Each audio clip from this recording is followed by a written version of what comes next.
Hi, welcome to True Audio with Johnnie Truesdale. This is episode 7, Series vs. Parallel Part 4. So, last week we went over theory and explanation.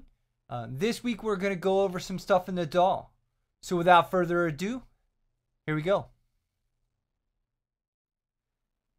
Alright, so here we are in Pro Tools. This is the same session we had from last week. This is the band called The Great Fraud from New Jersey. I'll put their information up there on the screen for you. First thing I want to listen to here, we're going to listen to the drums. So let's just listen to the drums soloed up with no effects on it whatsoever, except for the effects that we had on the snare last week here. Completely dry.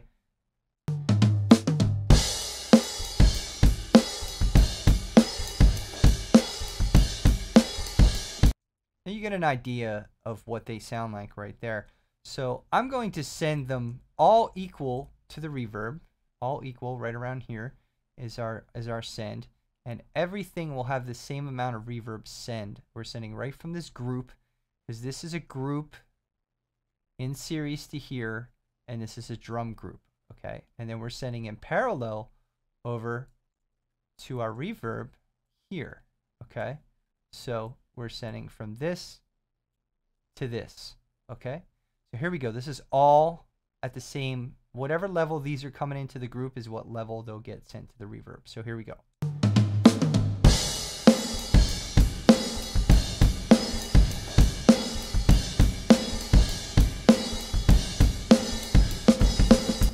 Okay, so you can hear that the kick drum has quite a bit of reverb and everything else, and it almost kind of gives it like an 80s feel. You might want that. It depends on what you're going for here.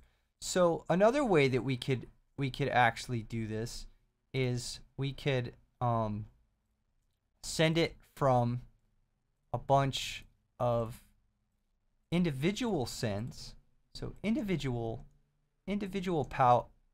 parallel sends. So let me move these all out here so you can actually see what I'm doing here with each one of them. Okay. Gives you an idea. It's a little crowded here, but you'll get the idea. Let's get this over a bit here. I'll put this kick out right here. Down here. Alright. There we go. That's better. Okay. So now we have our kick in, kick out, snare, hi-hat, tom 1, tom 2, left and right overheads. And you can see I'm sending them different amounts that are going in to the reverb like that. Okay, so let's take a listen here.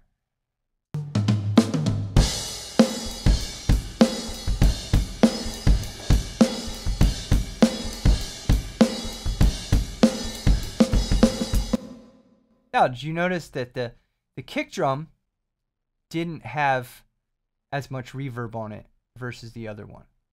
So there's two ways that you can send over to this reverb: individually on channels or as a group. It's still a parallel send. Okay, so I'm going to keep that reverb because I think that sounds a little bit better than the other one. So let's, and again, it's the same exact reverb. Let's take a look at parallel compression, and let's just parallel compress the snare. Okay, so I'm going to take this parallel compression, I'm going to move it down here, and let's just listen to it by itself here. Okay, actually I'll bring this back up and I'll move it in like this. Okay, so here we go.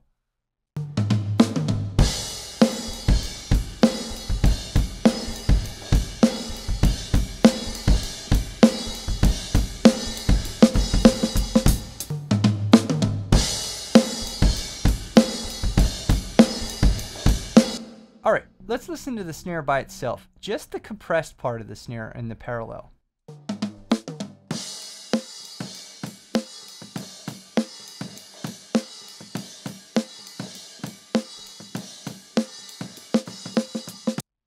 So that was just the snare all by itself. And when I use this blend knob here, this blend, call it a knob, a fader, it's the same thing. this blend fader here, I can blend it in.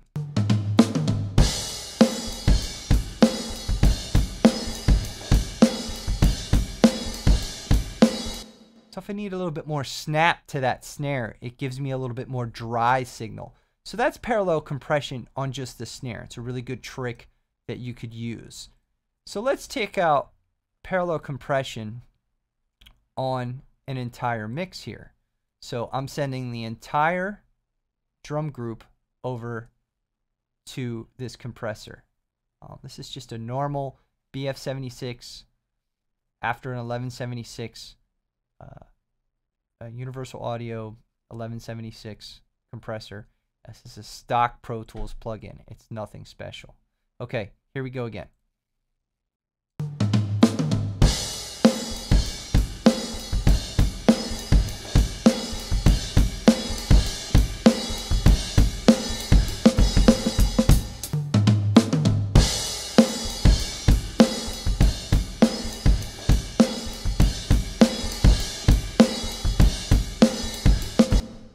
So you can see what that does. Snare compression versus the entire bus compression. It depends on the kind of music, what you want to do. You could do the same thing if you want it for your kick drums as well, or your toms for that matter, as well as your overheads. There's really no legitimate rules to what you can parallel compress and what you can't, just as long as it sounds right in the context of the song that you're using. All right, so let's switch over to our guitars again here. And as you'll remember, this is kind of what our guitars sounded like by themselves.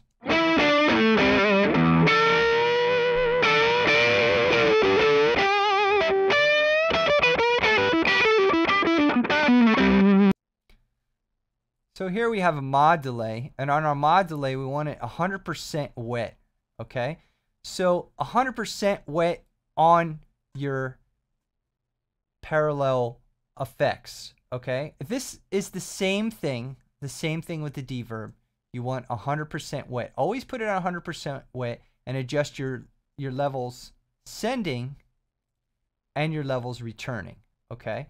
100% wet here. So we always need to make sure that we do this as well. I'm also going to solo safe that delay right there. That way when I solo it up, I'll hear it. If I do not solo safe it, I will not be able to hear it at all. So here it is with some delay in here. So I have to do this real quick.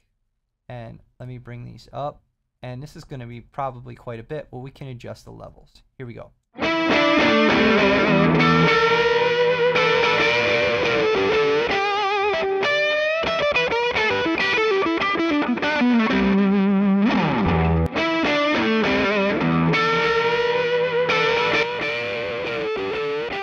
That's just a delay by itself.